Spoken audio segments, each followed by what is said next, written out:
Welcome to The Explainer. So, if you've ever felt like confidence is just this magical trait you're either born with or you're not, well, you're in for a massive paradigm shift today. We're diving right into how your brain's unique perceptual quirks can literally be hacked. We're talking about building unshakable confidence and totally flipping fear and self-doubt into lasting self-esteem. Okay, let's kick things off with a pretty relatable question. Have you ever bought a new car, or, maybe you just decided you really wanted a specific pair of sneakers, and suddenly it feels like you're seeing them absolutely everywhere, like every street corner, every parking lot? It totally feels like the universe is playing a trick on you, right? Well, spoiler alert, it's not the universe, it's actually your brain. What you're experiencing actually has a formal name. It's called the frequency illusion. It's this wild linguistic and psychological quirk that was first noted back in 2005 by Arnold Zwicky on the Language Log blog. You might also know it as the Baader-Meinhof phenomenon. But here's why this is so huge. It proves our brains are actively filtering our reality based entirely on what we're focused on. Those cars were always there. You just weren't alert to them until they actually meant something to you. And that little quirk perfectly illustrates the neuroscience behind perception. It all comes down to the reticular activating system, or the RAS. Basically, think of the RAS as your brain's bouncer. We are constantly just bombarded with sensory information, and your RAS decides what actually gets through the VIP rope to your conscious awareness. So if you believe you're capable, your RAS filters in the evidence to support that. But if you believe you're a failure, it's going to let in all the negative proof instead. Meaning, confidence isn't some genetic trait you missed out on. It's a perceptual filter, and you can absolutely train it. This brings us to a really crucial point, and it's captured perfectly by that famous Henry Ford quote. Whether you think you can or you think you can't, you're right. Now, this isn't just some cheesy motivational poster. It's biological fact. Author Emery Love outlines this as the first law of confidence. You are who you think you are. Your internal narrative literally creates a self-fulfilling prophecy. By consciously reframing the story you tell yourself, you are directly instructing your reticular activating system to go out and find proof of your own potential. Now, you might be thinking, if it's really just about changing our thoughts, why is it so incredibly hard? Well, it's because a staggering 70% of people experience imposter syndrome at some point. 70%. That means feeling like a total fraud, even when you have evident, measurable success staring you right in the face. If you've ever achieved a massive goal and immediately thought, oh, I just got lucky, everyone's going to realize I have no idea what I'm doing, trust me, you are in the vast majority. Self-doubt is a totally universal problem. So, how do we break out of that 70%? Let's look at author Emery Love's own journey. He went through a crushing failure when his tech startup was rejected for a $500,000 grant. He completely spiraled, questioning his entire self-worth. But then he had this chance encounter at a coffee shop where he overheard someone talking about a TED Talk on resilience, and it sparked a massive mental shift. For the next 6 months, he rigorously applied these laws of confidence, literally rebuilding his self-belief from the inside out. When he went to pitch again, he wasn't begging for a grant, he was negotiating with investors, and he walked away with $750,000 in seed funding. His product hadn't drastically changed, but his confidence definitely had. Now, a major roadblock I hear all the time is the fear of becoming arrogant. But here's the thing. True confidence is rooted in self-awareness, humility, and empathy. It's quiet. Arrogance, on the other hand, is loud. It's all about overcompensation, defensiveness, and this desperate need to feel superior. And this ties directly into the second law of confidence, which is taking a brutally honest self-inventory. Because true confidence requires knowing exactly what your strengths and weaknesses are.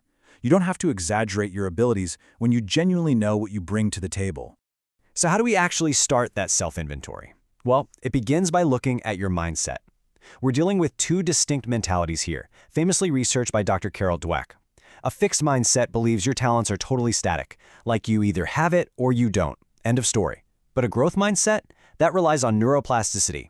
It understands that abilities can be developed and that neural pathways can literally be rewired through effort.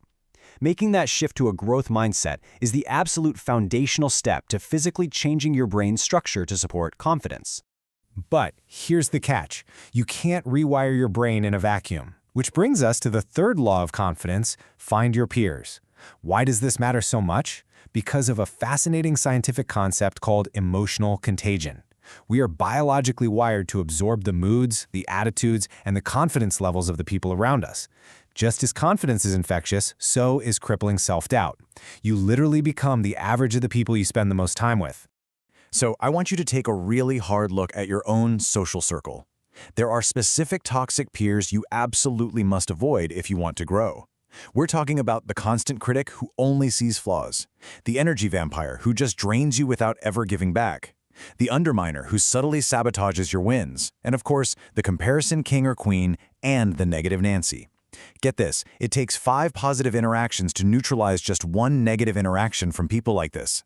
They will actively erode your hard-earned self-belief if you let them.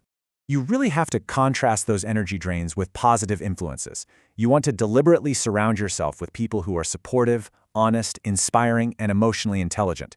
But keep in mind, building a network like this doesn't happen overnight. It takes serious intentionality.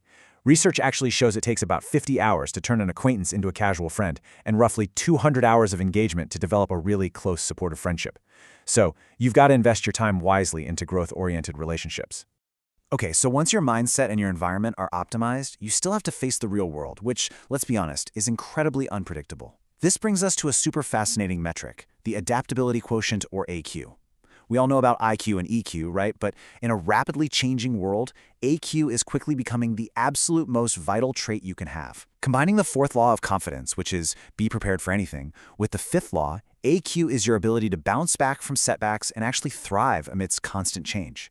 It is your ultimate confidence safety net. And to build up that AQ, you can use the ADAPT model. Honestly, you might want to take a screenshot of this toolkit right now. When an unexpected crisis hits, don't panic. Just follow this. 1. Assess the situation calmly. 2. Define the exact problem. 3. Brainstorm alternatives without judging them. 4. Pick the best solution. And 5. Take action and review. This framework is a game changer. It helps you creatively solve problems and completely reframe massive, terrifying challenges into hidden opportunities for growth. Now, the 5th law of confidence is all about building massive self-belief. And if you want to see what that looks like in action, just look at the people who have truly mastered it. J.K. Rowling literally built her entire world on the solid foundation of rock bottom. Malala Yousafzai faced down death threats with the unshakable belief that one pen can change the world. Elon Musk, Oprah Winfrey, Michael Jordan, they all utilized massive self-belief to turn failure into fuel. They defied seemingly impossible odds simply because their internal belief completely outshined their external circumstances. But how do we everyday folks start building that kind of massive self-belief? Well, that brings us to our final concept, the 6th law. Start small before going big. This is entirely based on the psychology of the progress principle. See, every single time you complete a task, no matter how tiny, making your bed, writing 1 paragraph, sending just 1 email, your brain releases a hit of dopamine. This creates an incredibly powerful positive feedback loop, giving you a surge of motivation and building unstoppable momentum. And that creates a massive compound effect. If you apply that famous rule popularized by James Clear of aiming to improve just 1% a day, those tiny dopamine-fueled wins start to compound. By the end of a single year, you aren't just a little bit better. You are 37 times better than when you started. 37 times. That is exactly how you build unshakable confidence. It doesn't happen overnight. It happens one tiny, consistent victory at a time. Which leaves us with one final, provocative question for you to chew on. What small win will you claim today? You now have the science, the laws, and the frameworks. Your brain is officially ready to be rewired. So don't wait for tomorrow. Pick just one small thing that is slightly outside your comfort zone. Claim that dopamine hit and start building your unshakable confidence right now.